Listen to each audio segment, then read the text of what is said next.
सत्संग जी, प्यार से बोलिए धन्यकार जी। इस शुभकामना के साथ कि आप सभी आनंदित होंगे, खुशहाल होंगे और भक्ति भरा जीवन जी रहे होंगे। आज का विषय है अहंकार। इंसान के 5 विकारों में अहंकार का एक अलग ही स्थान है और सच पूछिए तो ये ऐसा विषय है जिस पे हर इंसान को विचार करना चाहिए। सत्संगत अहंकार कहीं ना कहीं किसी चीज की प्रचुरता हो या कोई चीज हमारे पास हो तो आ ही जाता है। पवित्र रामायण में कहा गया है, प्रभुता पाही काहू मद नाही, कि अगर प्रभुता मिल जाए तो किसको अहंकार नहीं होता। तमाम पुरातन इतिहासों में और पौराणिक कथाओं में हम सभी सुनते रहे हैं, रावण से लेके कंस तक, कौरव से लेके जितने भी दुराचारी हुए, सबके पास कुछ न कुछ का अहंकार था। चाहे तन का, चाहे मन का, चाहे विद्या का, चाहे बल का। कहीं न कहीं उनके पास उनके तपोबल, उनके प्रयासों से उनके पास जिस चीज की प्रचुरता थी उस चीज का उनके पास अहंकार भी था। लेकिन श्रीमद् भागवत गीता में भगवान श्री कृष्ण ने अपने संबोधन में अर्जुन को बताया कि अर्जुन, मेरा सिर्फ एक ही खुराक है। अर्जुन पूछते हैं क्या? तो भगवान श्री कृष्ण कहते हैं अहंकार।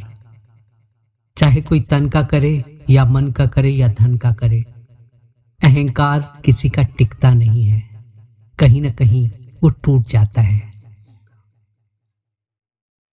जिसे तन का अहंकार होता है, उसका तन जब दुर्बल हो जाता है उसका अहंकार टूट जाता है। मन का अहंकार जब होता है, मन जब कमजोर पड़ जाता है तो मन का अहंकार टूट जाता है। और धन का अहंकार जब धन से विच्छिन्न हो जाता है इंसान, धन की कमी हो जाती है तो धन का अहंकार भी खत्म हो जाता है। ये सारे अहंकार इंसान को कहीं ना कहीं अपने आप को महान बनाने और विशेष बनाने के चक्कर में होता है। लेकिन महापुरुषों ने हमेशा समझाया कि सब तज हरि भज, सब कुछ का त्याग कीजिए और परमात्मा का नाम लीजिए, क्योंकि परमात्मा का नाम सदा सुखदाई है। हर का नाम सदा सुखदाई।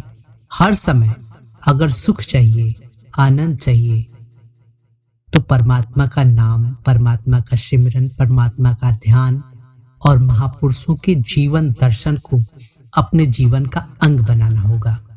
जब हम इन दिव्य गुणों के साथ युक्त होते हैं तो हमारा जीवन, हमारा कर्म और हमारा भविष्य भी उज्जवल और सुंदर होता है। सत्संगत अहंकार के लिए महात्मा हमेशा हमें सचेत करते रहे हैं कि रावण जैसे त्रिलोक विजेता का अहंकार नहीं रहा, कंस जैसे बलवान मामा का अहंकार नहीं रहा, इतनी बड़ी सेना दुर्योधन की, उसका भी अहंकार नहीं रहा। इतने हाथियों का बल था जिसमें, उसका अहंकार नहीं रहा। तो हे इंसान, तो किस चीज पे अहंकार करता है? जो कुछ पाया है इस दुनिया में ही तो पाया है, और जो कुछ छोड़ेगा इस दुनिया में छोड़ेगा। लेकिन अगर तेरे कर्म अच्छे हैं तो हमेशा यशोगान होना है। अगर कर्म बुरे हैं तो कहीं ना कहीं उन लोगों की तरह ही याद किया जाएगा जिन्हें हम आज भी हीन दृष्टि से देखते हैं। आइए, हम सभी भाग्यशाली हैं कि सतगुरु के चरणों में जुड़े हुए हैं, महापुरुषों के मीठे मीठे वचन सुनते हैं और नित्य प्रति अपने जीवन में कुछ नया सीखने, सुनने का प्रयास करते हैं। जब ये भावना, गुरमत की भावना मन में बनी रहती है तो हमेशा आनंद का वास रहता है और हम आनंद निवास में अपने आप को स्थापित कर पाते हैं। आइए इस स्वभाव के साथ ही दास आपसे इजाजत चाहेगा और हम सभी कोशिश करें कि दुर्गुणों से दूर रहें। हमेशा मन में जब परमात्मा का सिमरन रहता है तो बुरी भावनाएं, चाहे वो अहंकार हो, क्रोध हो, लोभ हो, मोह हो, इन सारी बुरी भावनाओं से स्वतः ही हम दूर रहते हैं। आइए हमेशा अपने मन को पवित्र रखें। महापुरुषों के वचनों को अपने हृदय में स्थान दें। प्यार से बोलिए धन्यकार जी।